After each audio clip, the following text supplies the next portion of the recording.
ایک دفعہ ایک آدمی نے میرے اوپر بڑی چڑھائی کی، تم تبلیغ والے منافق ہو، کہتے کچھ ہو کرتے کچھ ہو، تمہارے قول اور فعل میں بہت فرق ہے بہت۔ جب ان کا غصہ اتر گیا تو میں نے ان سے کہا بھائی 100 نمبر تو اللہ نے بھی نہیں مانگے، آپ کیوں مانگتے ہو؟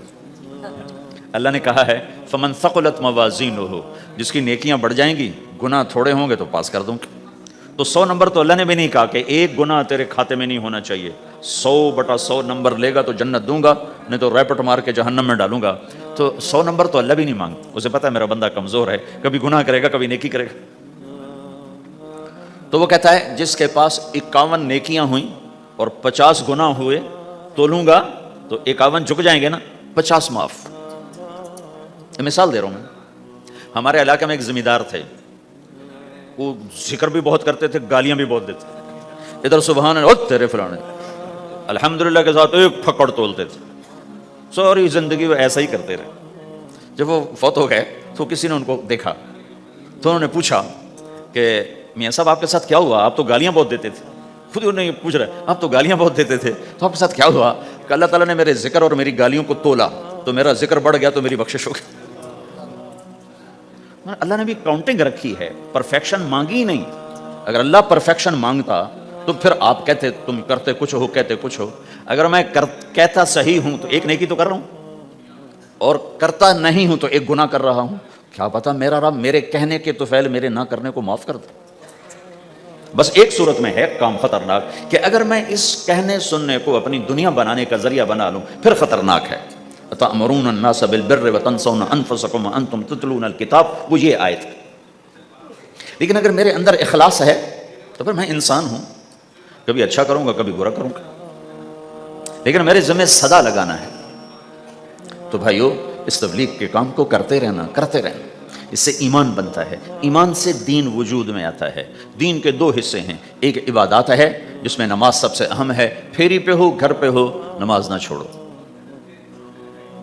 رمضان کے روزے ہیں، اللہ پھر رزق زیادہ دے دے، حج کرو، زکوٰۃ دو، لیکن عبادات بڑی محدود ہیں اور اس میں کثرت اللہ نے مطالبہ بھی نہیں کیا، بلکہ اللہ تعالیٰ نے اس میں اعتدال ہی کو پسند فرمایا ہے۔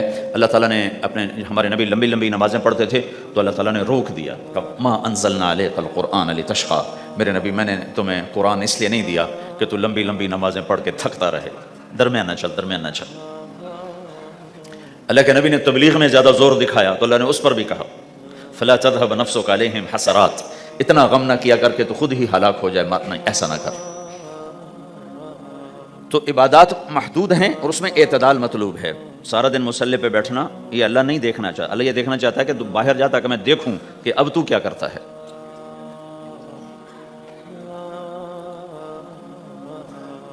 دوسرا حصہ اس کا اخلاقیات ہے، آپس کی معاشرت ہے۔ دین جو اثر انداز ہوتا ہے وہ معاشرت سے اثر انداز ہوتا ہے، عبادت سے نہیں، عبادات سے نہیں۔ عبادت تو مسجد کے اندر ہے یا مصلی پر گھر کے اندر ہے، روزہ اندر کی چیز ہے، حج بیت اللہ میں ہے، زکوٰۃ مسلمان کو دی جاتی ہے۔ تو دنیا میں دین پھیلنے کے لیے اور اپنوں کو دین کے قریب کرنے کے لیے جو سب سے بڑا عمل ہے وہ بھائیو اچھے اخلاق ہے۔ یہ دوسرا حصہ میں آج بیان کرنا چاہتا ہوں۔ اللہ کے نبی نے فرمایا ایو اور الاسلام اوثق، مجھے بتاؤ اسلام کا سب سے مضبوط عمل کیا ہے؟ تو صحابہ نے کہا الجہاد، یا رسول اللہ جہاد۔ اسلام کا سب سے مضبوط عمل کیا ہے؟ صحابہ نے کہا جہاد۔ تو آپ نے کہا وحسن وما هو به، ہاں جہاد بہت اچھا عمل ہے لیکن سب سے بڑا عمل نہیں ہے، سب سے مضبوط عمل نہیں ہے۔ انہوں نے کہا جی الصلاۃ، نماز۔ تو ہم نے کہا ہاں وحسنۃ وما هي بها، نماز بھی بہت اچھی چیز ہے لیکن وہ نہیں جو میں پوچھ رہا ہوں، سب سے اعلیٰ، سب سے اوپر، سب سے مضبوط نہیں۔ انہوں نے کہا جی الحج، حج۔ تو آپ نے کہا حج بھی بہت اچھا عمل ہے لیکن وہ نہیں جو میں نے پوچھا ہے۔ پھر صحابہ نے کہا جی روزہ، آپ کا روزہ بھی بہت اچھا ہے لیکن وہ نہیں جو میں نے پوچھا ہے۔ تو پھر صحابہ نے کہا یا رسول اللہ پھر آپ ہی بتائیں، ہمیں تو نہیں پتہ۔ تو ہمارے نبی عبادات سے اوپر لا رہے ہیں، اپنے ساتھیوں کو عبادات پہ قائم کر دیا۔ ہر آدمی نمازی بن چکا ہے، ہر آدمی روزے دار بن چکا ہے، ہر آدمی مالدار زکوٰۃ دینے والا بن چکا ہے، اور ہر آدمی حج کا جذبہ پیدا کر چکا ہے۔ اب آپ ان کو اخلاق پہ لانا چاہتے ہیں، چونکہ اسلام کی تکمیل اخلاق سے ہے۔ اسلام کو تشبیہ دی گئی ہے گھر کے ساتھ، بنی الاسلام علی خمس، تو بنیا کا لفظ عمارت پر بولا جاتا ہے، تو اسلام کی بنیاد میں ہے کلمہ، نماز، روزہ، حج، زکوٰۃ۔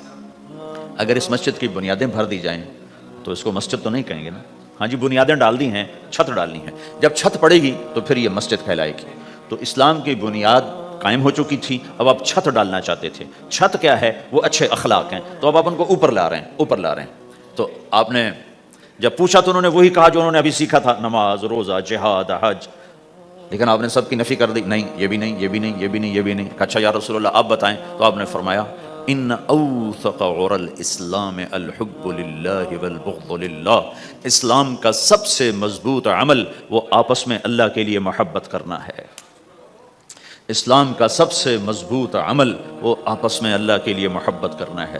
اسلام کا سب سے مضبوط عمل وہ محبت ہے، اللہ کے لیے بغض ہے، اللہ کے لیے محبت ہے، یہ اسلام کا سب سے مضبوط عمل ہے۔ تو بھائیو، یہ چھوٹا سا معاشرہ اسلامی بن جائے، اس کے لیے بنیاد میں نے پہلے بتا دی، اب چھت بتا رہا ہوں، وہ ہیں اچھے اخلاق۔ اللہ تعالیٰ نے جب ہمارے نبی نے نماز لمبی پڑھی تو اللہ نے کہا درمیانی پڑھو، میں نے ابھی بتایا۔ تبلیغ میں دکھ زیادہ جھیلا تو اللہ نے کہا درمیانہ چلو۔ لیکن جب اللہ کے نبی نے اخلاق بلند کیے، اخلاق، تو اس پر بھی اللہ تعالیٰ فرماتا ہے میرے نبی ذرا اتنا نرم نہ ہو، تھوڑا سا سختی دکھا، آنکھیں دکھا، تھوڑا شوں شاں کر ہیں۔ تو میرے رب نے کیا کہا؟ واہ، میرے رب نے آپ کے اخلاق کی جیسی تعریف کی ہے، آپ کے کسی عمل کی ایسی تعریف نہیں کی۔ نماز کو کہا معتدل، اعتدال، دعوت کو کہا اعتدال، اور اخلاق کو کیا کہا؟ انک لعلی خلق عظیم، اور اس کو طاقت پہنچائی قسم اٹھا کے، نون، پھر قسم اٹھائی قلم کی جو علم کا ذریعہ ہے، والقلم وما یسطرون، مجھے قسم ہے قلم اور اس کی تحریر کی، ما انت بنعمت ربک بمجنون وان لک لاجرا غیر ممنون۔ ان دو آیتوں کو چھوڑ کر اگلی جو آیت آ رہی، وانک لعلی خلق عظیم، اے میرے محبوب میں قسم اٹھاتا ہوں قلم اور اس کی تحریر کی، تیرے اخلاق بڑے عالی شان ہیں۔ یہ نہیں کہا تیرے اخلاق بڑے عالی ہیں، انک لعلی، علا، علا کا یہاں بہت عظیم الشان کردار ہے۔ علا یہ بتا رہا ہے کہ اے میرے نبی، جتنے اخلاق تصور کیے جا سکتے ہیں وہ سب تیرے تابع ہو چکے ہیں، اور تو ان پہ سوار ہو چکا ہے، تو ان پہ چھا چکا ہے۔ علا چھا جانے کے لیے ہوتا ہے کہ تمام اخلاق تیرے غلام ہو چکے ہیں۔ ایک دفعہ آپ نے فرمایا اچھے اخلاق 360 قسم ہیں، 360 قسم، 360 صفات کا مجموعہ اچھے اخلاق۔ کوئی ایک صفت کسی کو مل گئی تو جنت میں چلا جائے گا۔ تو ابو بکر رضی اللہ عنہ سامنے بیٹھے تھے، کہنے کہ یا رسول اللہ افی منہا شیء، ان 360 میں کوئی میرے اندر بھی کچھ ہے؟ تو آپ نے کہا تیرے اندر سارے کا سارا، کوئی کمی کوئی نہیں، پورے۔ یہ آپ نے اور کسی کو نہیں کہا، صرف آپ نے یہ ابو بکر سے فرمایا کہ ابو بکر تیرے اندر پورے اخلاق 360۔ تو بھائیو، آپس کی محبت اور اچھے اخلاق یہ اسلام کا سب سے چوٹی کا سبق ہے، سب سے اعلیٰ درجے کا سبق ہے۔